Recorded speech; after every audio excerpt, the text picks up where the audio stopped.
Good afternoon, everyone. Respected correspondents, principals, teachers, and all my dear friends.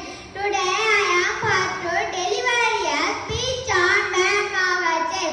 I wish you all a very happy Van Mower Day main festival of trees. It is a festival celebrated annually in the first week of July. It was intended by former Union Minister for Agriculture Dr. K.M. Munshi in the year 1950. Humans with the greedy needs of cut down a large part of forest cover. This declining number has both a major change in climate, so there is a necessity of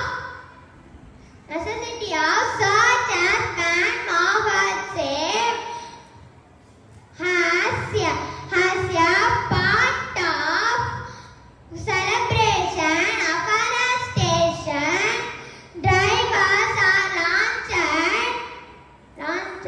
through the country. Every